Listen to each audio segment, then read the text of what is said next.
Nós já falamos sobre a importância da palavra, não é? Falamos sobre a importância da intimidade com o Senhor, e hoje nós vamos falar sobre a importância da comunhão com os irmãos. Tem algo de novo aqui nesses 3 temas? Tem? Não é tudo isso que nós aprendemos lá no início da nossa conversão, quando a gente era discipulado? Não é isso? E é isso que a gente precisa para toda a nossa vida cristã, né? Então hoje o Salmo 133, a comunhão com os irmãos.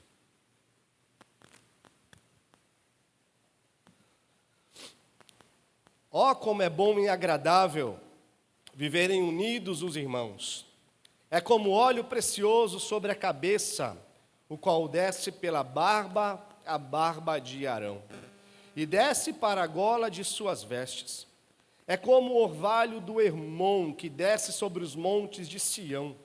Ali o Senhor ordena sua bênção e vida para sempre. Imaginem uma lareira, uma churrasqueira, aquela churrasqueira que você gosta de fazer churrasco, né? E dentro dessa lareira, dentro dessa churrasqueira, está cheio de brasas vivas ali, incandescentes, vermelhas. Ali dentro dessa churrasqueira tem calor, tem luz, tem energia, tem tudo aquilo que é necessário para a transformação do alimento. Mas aí, pense, você experimenta então pegar uma pinça, tirar uma única brasa de lá. Você já conhece essa figura, né? O que acontece com essa brasa? Ela fica isolada, num canto, sozinha. Antes ela estava vermelha, junto com as outras brasas, mas ela então é isolada. O que vai acontecer? Ela vai perder o calor, ela vai perder aquela energia, ela vai perder a intensidade. Ela era vermelha, ela vai ficando cinza, ela vai ficando fria. Por que eu trouxe esse exemplo para a gente, meus irmãos? Porque, infelizmente, muitos e muitos cristãos no nosso tempo têm tentado manter o fogo da fé vivendo de forma isolada. Mas será que esse é o plano de Deus para o seu povo? E a gente vai ver que não, a gente viu na leitura desse salmo que não. Que o plano de Deus para o seu povo é para que esse povo viva como? Em comunhão. Não é isso que diz? Ó, como é bom e agradável viverem juntos os irmãos. E quem escreveu esse salmo? Muito provavelmente o rei Davi. E o rei Davi entendeu essa verdade. Entendeu isso profundamente. Por quê? Porque no contexto que ele estava vivendo, quando ele olhou para a nação de Israel, ele olhou para as 12 tribos, e as 12 tribos estavam vivendo como que brasas separadas umas das outras, brigando umas com as outras, um reino dividido do outro, era Saul governando uma parte, Isbosete governando outra parte. Então eram brasas brigando umas com as outras. E quando Davi assume o reinado, então, o que vai acontecendo? O reino se unifica. Então, de um reino que era dividido, de brasas que estavam ali brigando umas com as outras, vivendo de forma isolada, Davi agora percebe o reino mais uma vez unido, sendo um só, coeso, então ele não consegue se conter. E aí Davi, ele pega a sua harpa e ele compõe isso que nós conhecemos como o Salmo 133. E o que é curioso aqui, meus irmãos, é que Davi, ele não está falando para a gente de uma união que é política. Não, ele está falando de algo que é bom, que traz prazer. Ele está falando de algo que é suave, que traz descanso. Então, por isso que ele começa dizendo, ó, quão bom e agradável é viverem juntos os irmãos. Então, Davi sabia o que era um reino dividido, e agora Davi sabe o que é um reino vivendo em união. Então, por isso, o primeiro ponto, a união dos irmãos é boa e agradável. E nós, hoje como igreja, nós pertencemos a um reino, a um rei, somos um só povo. Então é como que nós olhamos lá para o Antigo Testamento e nós vemos na figura de Davi, exercendo esse reinado e unindo todo o povo de Israel, é como que Davi, nesse momento da história ali, estava tipificando Cristo no Novo Testamento. Quem é Jesus? Jesus foi o unificador da igreja. Jesus foi quem nos uniu como um só povo do Senhor, como nós acabamos de cantar. Jesus fez tudo isso. Então, se Jesus fez tudo isso, e se isso é o plano de Deus para o seu povo, essa é a vontade de Deus para o seu povo, meus irmãos, a pergunta é: o quanto nós temos valorizado essa unidade? O quanto nós temos valorizado essa comunhão? O quanto nós temos realmente valorizado o ser povo de Deus? Porque se essa união é valiosa diante dos olhos de Deus, se Deus enviou o seu Filho para cumprir esse propósito com o povo que Ele estabelece a partir de Atos 2, sendo igreja de Cristo Jesus, ou seja, é algo imprescindível, é algo essencial. Então, como isso tem que ser diante dos nossos olhos? Como que isso precisa bater dentro do nosso coração? Como algo relevante, importante, de forma muito essencial para a gente também. A gente chegando isso como parte essencial da vida cristã. Agora, a gente vai ver que Davi, ele usa duas figuras, a partir do verso 2, para expressar o quão preciosa é a comunhão dos irmãos. Olha no verso 2, ele diz: é como o óleo precioso sobre a cabeça, o qual desce pela barba, a barba de Arão, e desce para a gola das suas vestes. Então, primeiro ele diz que a comunhão dos irmãos é preciosa como o óleo. Que óleo que Davi está falando aqui? Ele não está falando de qualquer tipo de óleo. Davi está falando de um óleo especial, de um óleo caro, de um óleo raro.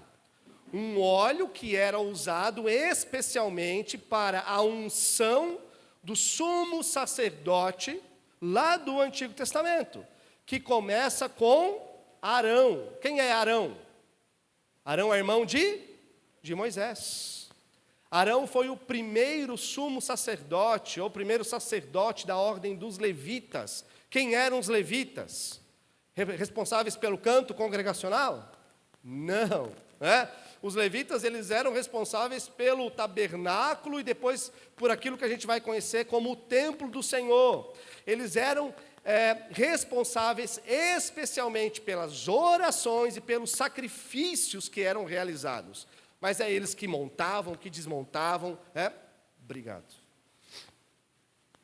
Que montavam, que desmontavam o tabernáculo quando eles estavam em peregrinação pelo deserto, Esses eram os levitas. Então, como eles não tinham um território dentro de Israel como todas as outras tribos, eles ficaram para a devoção exclusiva no templo e no tabernáculo. Então, sempre que um homem da tribo de Levi fosse levantado como sumo sacerdote, e era quando tinha um sumo sacerdote vivo, era apenas ele, era apenas um sumo sacerdote por vez, diferente dos outros sacerdotes, que revezavam os seus turnos no templo, mas o sumo sacerdote era apenas um. Quando ele morria, um outro era levantado, dentro da tribo de Levi. Então, quando um outro filho de Arão era levantado, ele era consagrado com esse óleo da unção.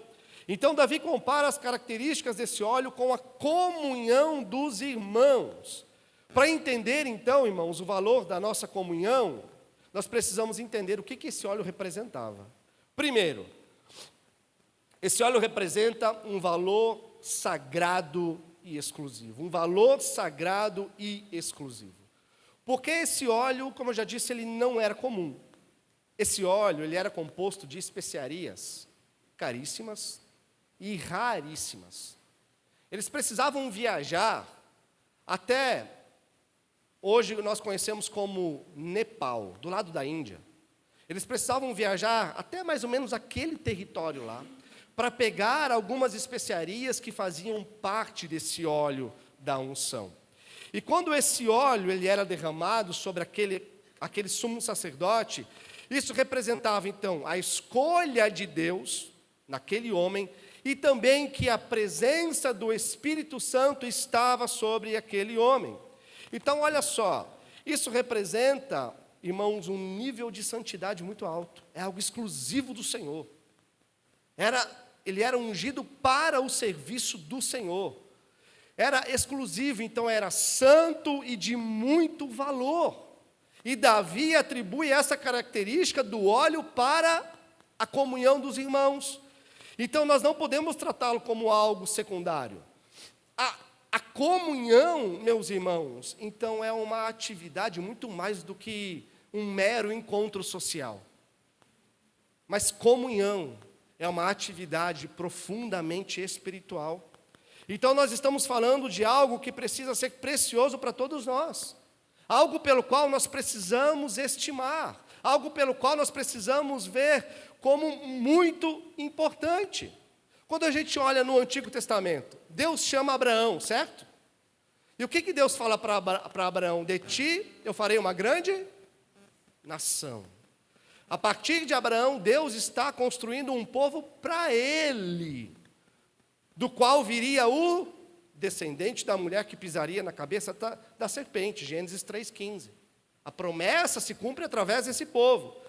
Mas Abraão é pai de um povo. Deus, a partir de Abraão, levanta um povo. E aí nós chegamos no Novo Testamento. Vem Jesus. E Jesus, Deus, a partir de Jesus, constitui para si o quê? Um povo, uma comunidade, a igreja como nós conhecemos hoje. E aí nós vamos lá para Apocalipse. E Apocalipse nós temos a figura da Nova Jerusalém. E o que nós encontramos na Nova Jerusalém? Uma multidão de muitos povos, de tantas nações. Mas é o povo de quem? Do Senhor.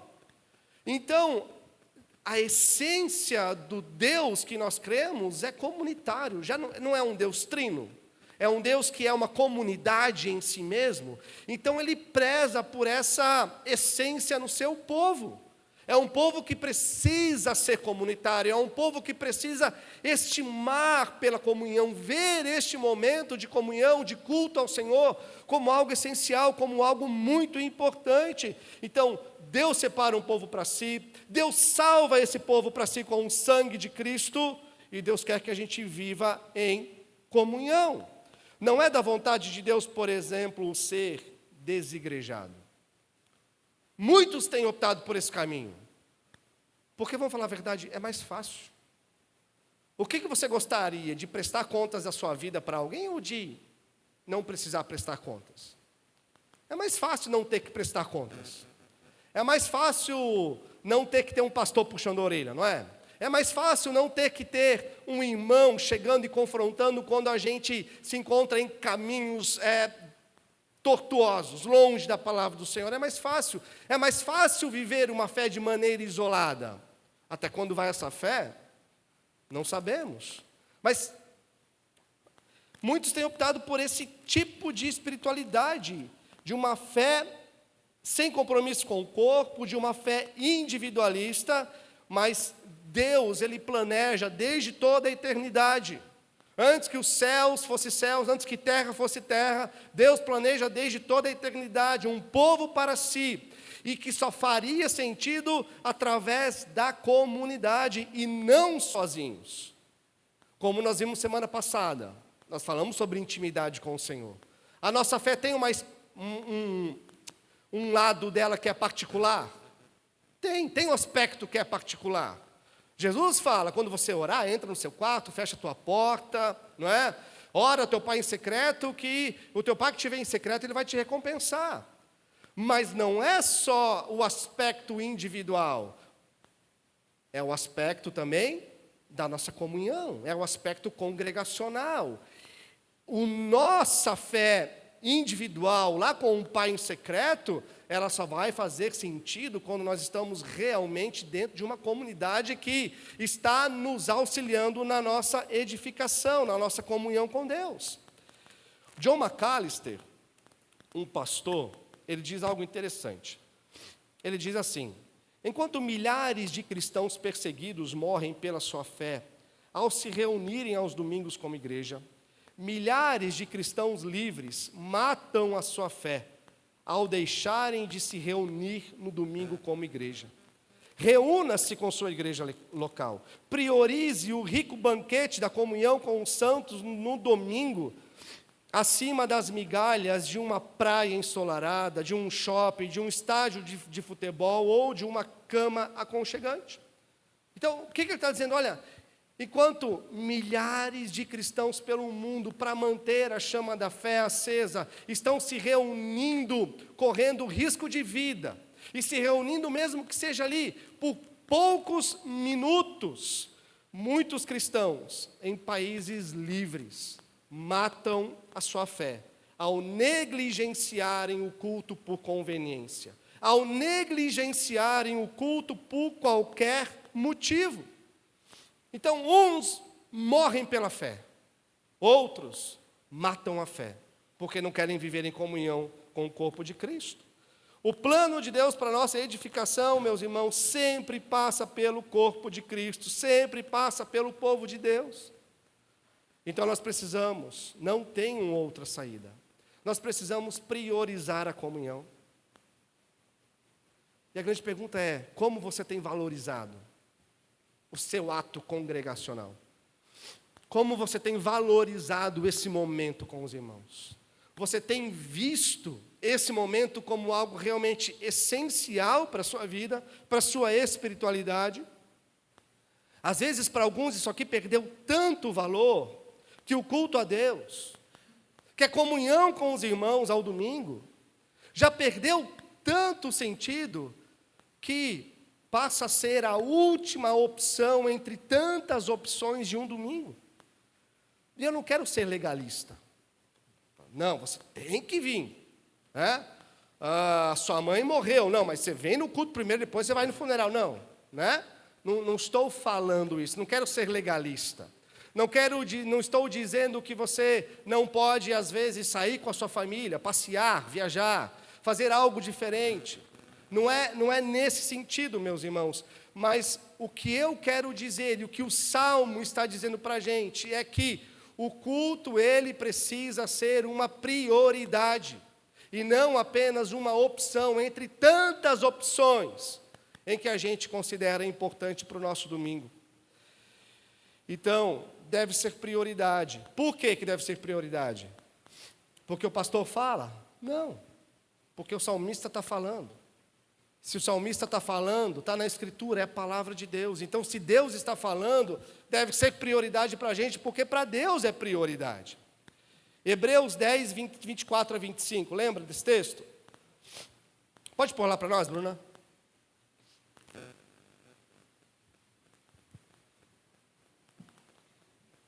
Hebreus 10, 24, 25.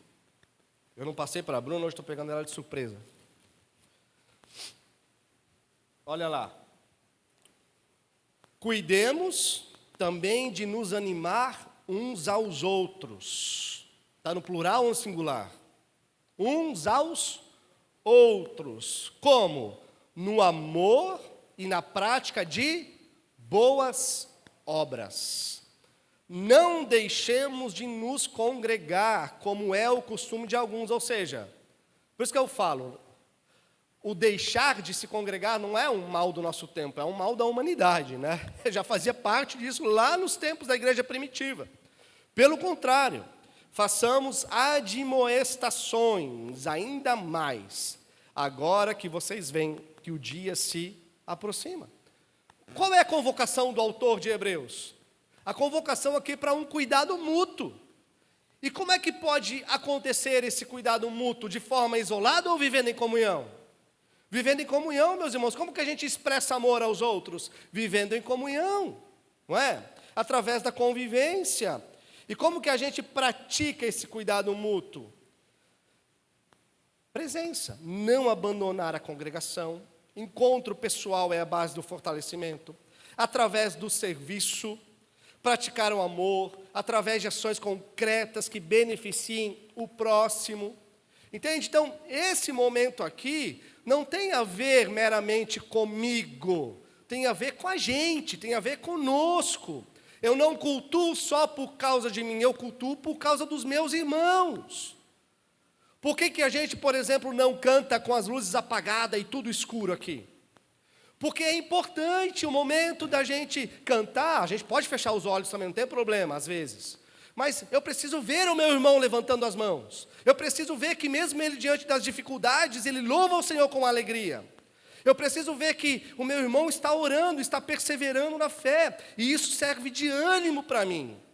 O culto, meus irmãos, ele é congregacional, ele é para o povo, não é para mim.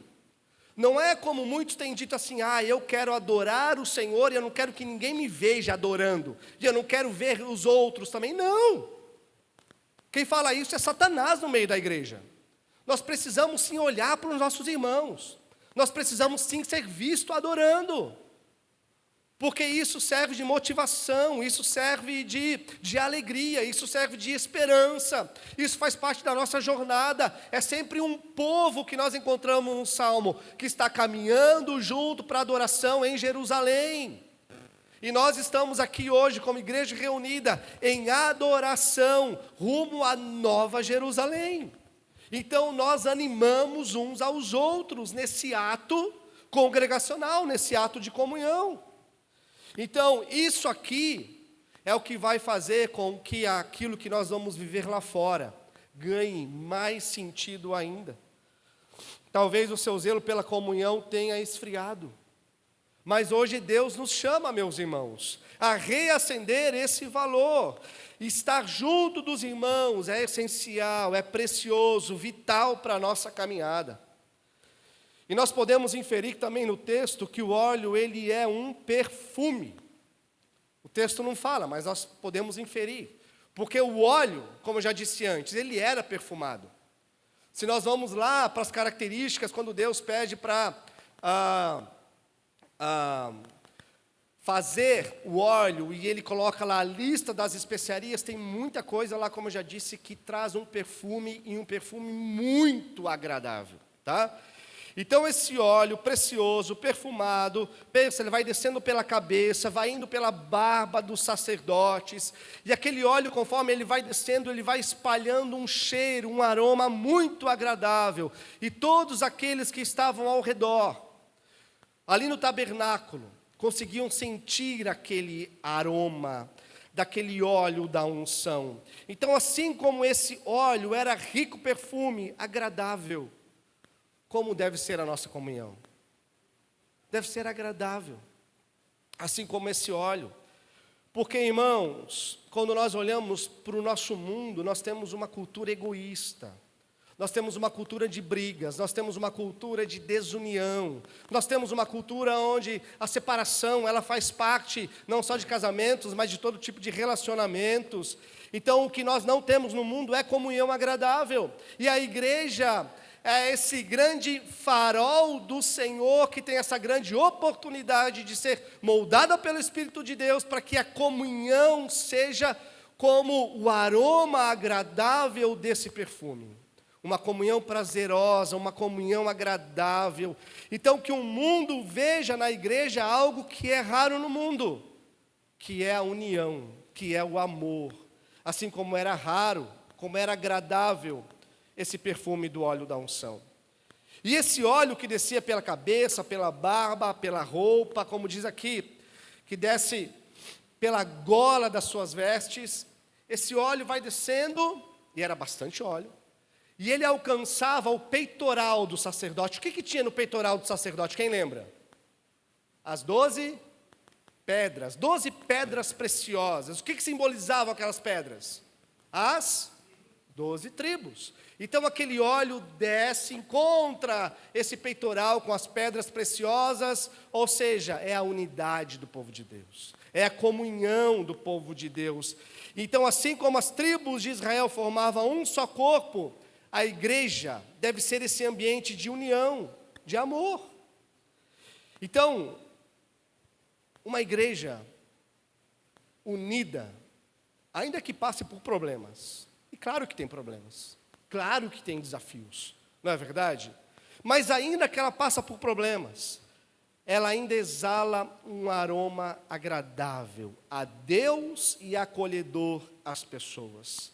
Ainda que tenha problemas, meus irmãos, e eles sempre vão fazer parte da nossa existência, ainda que tenha problemas, a unidade deve imperar, o amor deve imperar, a comunhão deve imperar, o perdão deve imperar sobre tudo isso, tornando o ambiente desejável, agradável. Então, longe da gente todo tipo de divisão, longe da gente todo tipo de fofoca, longe da gente todo tipo de discordância que faz mal à fé cristã, longe da gente todas essas coisas que geram no nosso meio um cheiro ruim e afasta a presença das pessoas e desagrada ao Senhor. Como Jesus disse, o mundo saberá que vocês são meus discípulos quando? Quando vocês amarem uns aos outros. É fácil?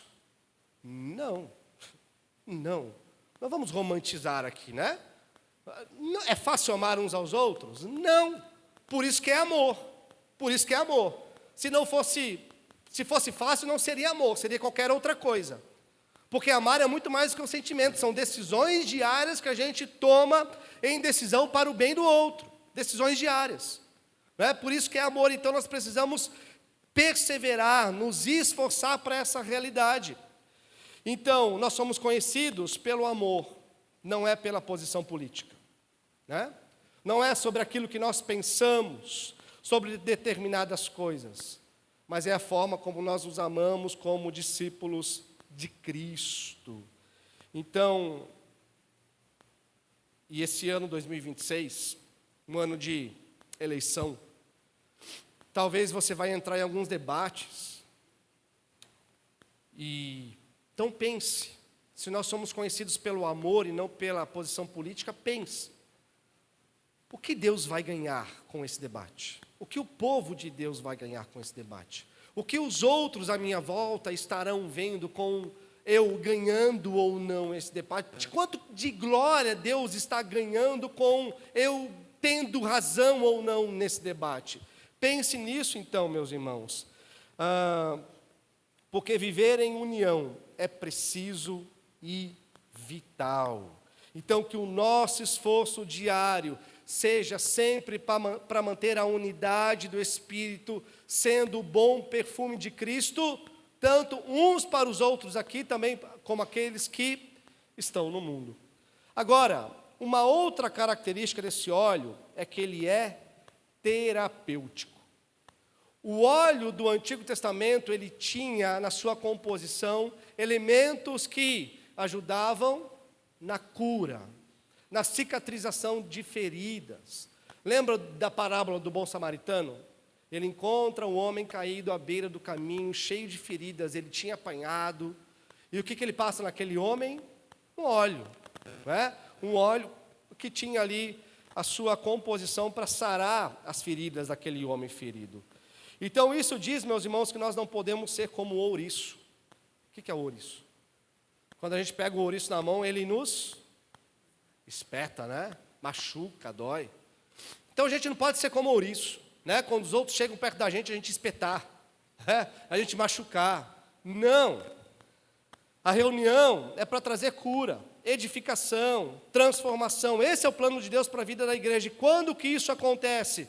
Quando na nossa comunhão, nós fazemos a diferença um na vida do outro, quando nós importamos um com o outro, quando oramos um pelo outro, quando nós servimos uns aos outros nas suas necessidades, quando Deus nos usa para levar uma palavra de sabedoria, de conforto para o irmão que está sofrendo, para levar uma palavra de confronto para o irmão que está por caminhos estranhos, quando Deus usa tudo isso aqui para trazer restauração para um lar, restauração para um casamento, até mesmo quando há intrigas entre irmãos da igreja, quando Deus usa a nossa comunhão para que haja perdão, e para que haja pedidos de perdão e haja transformação. Quem aqui já foi em uma galeria de arte?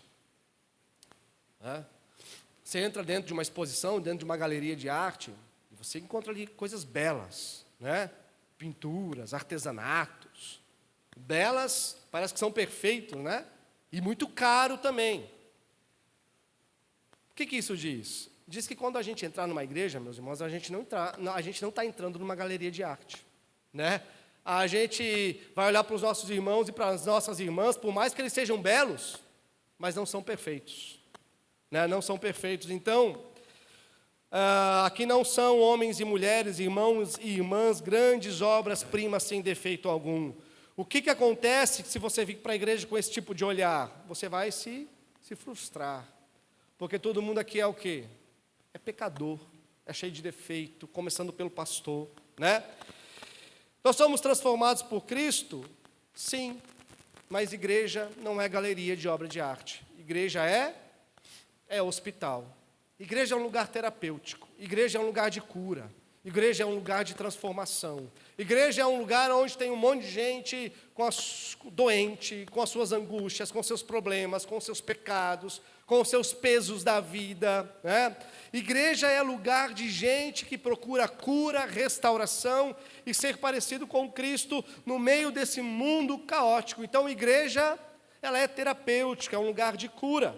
Por isso nós precisamos muito da igreja, precisamos muito do povo de Deus.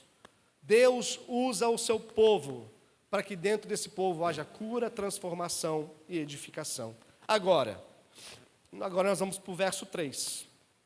A união dos irmãos é preciosa como óleo, que desce pela cabeça do sacerdote, pela barba, pelas vestes, mas a união dos irmãos também é preciosa como o orvalho do monte Hermon. Então, a primeira característica do orvalho do Hermon é a constância. Esse orvalho, ele cai sobre o monte Hermon. E ele cai todos os dias, até os dias de hoje. Ou seja, tem constância. É sempre. Assim deve ser a comunhão dos irmãos. Nós devemos sempre procurar constância na comunhão com os irmãos. A comunhão não deve ser uma eventualidade. A comunhão não deve ser algo esporádico. A comunhão não deve ser, meus irmãos, um acidente de percurso na agenda. Não deve ser algo que a gente cai de paraquedas uma vez aqui e outra não.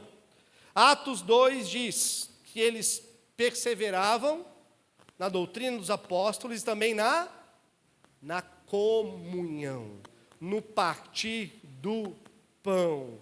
Qual que é a palavra que Lucas usa ali? Eles perseveravam. A palavrinha lá é proscarterel. É perseverar. E proscarterel não é simplesmente perseverar por força de vontade. É perseverar na dependência do Espírito de Deus em tempos difíceis. A comunhão é contrária à nossa natureza. O estar aqui é contrário à nossa natureza pecaminosa. Mas ela é a favor da nossa nova natureza que nós temos em Cristo Jesus. O mal do cristão no nosso tempo, meus irmãos, é considerar essa reunião como algo sem valor. É aparecer eventualmente, não é? Às vezes acontecem coisas que impedem a participação. Acontece, às vezes acontece coisa que impede. Mas o mal do nosso tempo, o mal do coração do cristão, é a falta de valorização do culto, por não perceber esse momento como extremamente essencial. Uma outra característica do orvalho é que ele é humilde. Por que ele é humilde? Porque ele não chama atenção. Ele cai à noite, ninguém está vendo, mas como você olha para o solo está úmido, está molhado. E ele cai, e ninguém percebe ele caindo. Nós devemos ser humildes na nossa comunhão. Nós devemos ser humildes em viver junto com os irmãos. E é somente com humildade que a gente consegue. O que o orgulho traz para o nosso meio? Traz divisões, traz vaidades. Vaidades são colocadas em primeiro lugar. E aí a gente passa a falar mal uns dos outros, passa a falar mal da igreja, passa a falar mal da forma que a gente vive como igreja. Onde há orgulho, irmãos, pessoas ficam milindradas por qualquer coisa. Sabe aquela pessoa que você não pode falar um A, um B, que ela já fica ofendida? Muito provavelmente esse tipo de pessoa, ela é um poço de orgulho. Então é preciso humildade para servir. mesmo que não seja visto. É preciso humildade para eu reconhecer que eu realmente preciso estar com os irmãos. É preciso humildade para que eu reconheça que eu não sou um supercrente, que eu preciso andar junto com o povo de Deus. É preciso humildade para perceber que eu sou um pecador e eu preciso de outros pecadores. Terceira característica é o poder que está na sua junção. Uma gotinha de orvalho faz diferença se ela cai sozinha? Faz? Não faz. Uma gotinha de orvalho molha o gramado? Não molha. Mas e milhares e milhares e milhares de gotinhas de orvalho. Faz a diferença? Faz. Formam rios, como é o Jordão, que começa com o orvalho, que cai sobre o monte Hermon. Sozinhos a gente não pode fazer muita coisa, mas juntos, irmãos, a gente pode fazer muito mais. Por isso que cada um é importante no corpo de Cristo, com o dom que deu, com o dom que Deus te deu, com o dom que Deus vai te dar. Por exemplo, se não tiver quem dê aula para as crianças, o todo sofre. Se não tiver quem serve aqui na música, o todo sofre. Se não tiver quem prega, o todo sofre. Se não tiver quem participa aqui da escala de limpeza, do acolhimento, o todo sofre. E ministério por ministério, quanto mais pessoas servirem, melhor. Porque se tiver poucas pessoas servindo em um mesmo ministério, se torna cansativo. E essas pessoas podem acabar desistindo no meio do caminho. Então, o todo sofre. Cada um é fundamental dentro do corpo. Gotículas sozinhas não fazem nada. Mas milhares de gotas juntos, elas formam rios. Então, a gente precisa se colocar à disposição para servir. A gente precisa estar pronto para servir. Necessidades, meus irmãos, existem e muitas. O que é engraçado é que muitas pessoas, às vezes, com problemas na vida, deixam de servir ao Senhor, mas não deixam de fazer as outras coisas. Isso não é ilógico? Não é? É ilógico.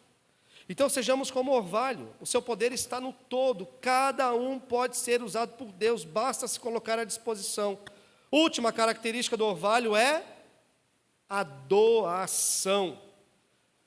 Como eu já disse, o Rio Jordão é um pequeno rio. Você não vai se impressionar se você ver o Rio Jordão. Eu não estive lá, tá? Até parece que eu estive lá, né? Mas pelos vídeos a gente vê, pelos livros a gente vê. Não é um rio largo, é um rio estreitinho. Mas é um rio que abastece todo Israel, que corta praticamente toda a terra de Israel. E como é que é formado o Rio Jordão? Pelo orvalho do Monte Hermon, que escorre pelas planícies e forma um Jordão.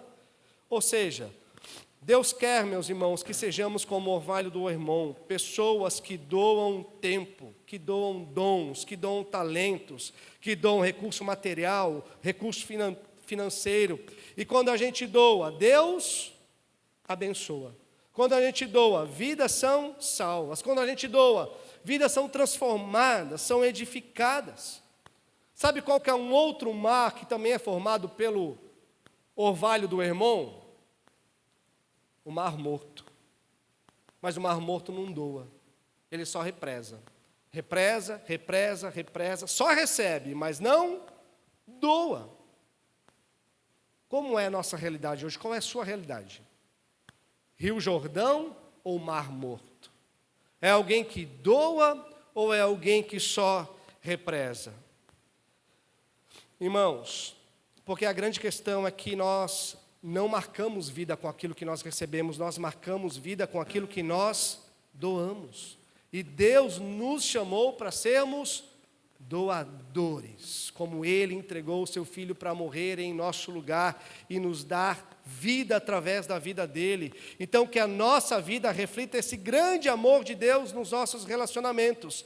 Concluindo então, meus irmãos, Cristo é a grande fonte da nossa humildade.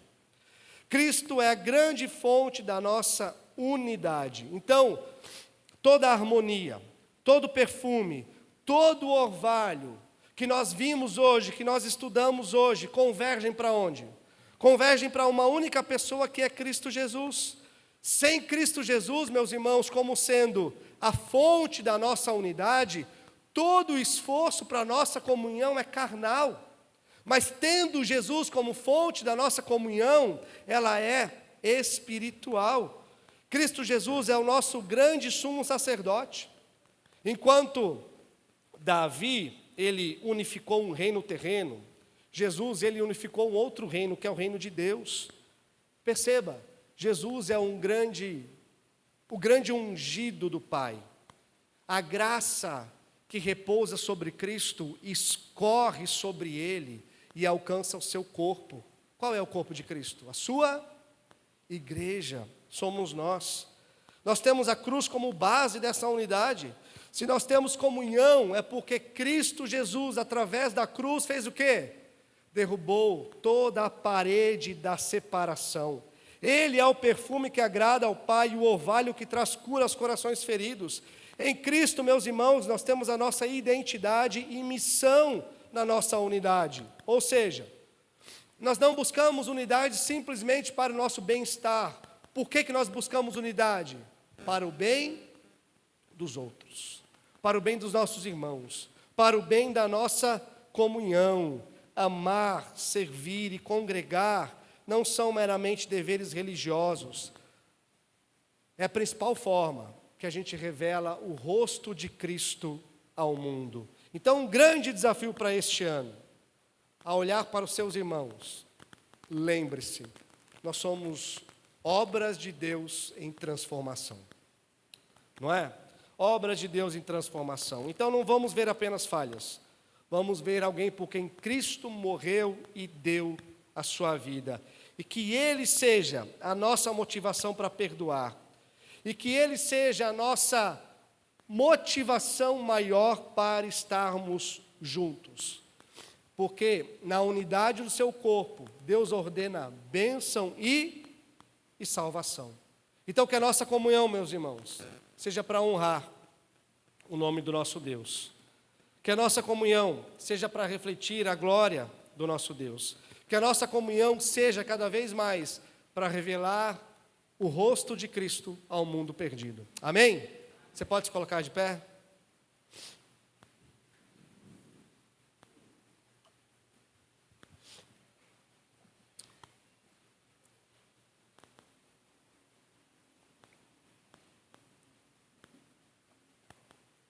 Tenha o seu momento com o Senhor, diante da palavra dEle, aplique essa verdade no seu coração.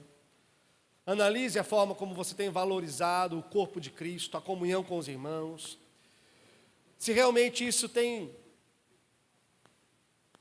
sido parte da sua vida, realmente, o culto ao Senhor. Se não, peça ao Senhor para que Ele transforme isso na sua vida, no seu coração, na sua mente, para que o Espírito Santo haja na sua vida, trazendo arrependimento e transformação nesse sentido. Ore ao Senhor.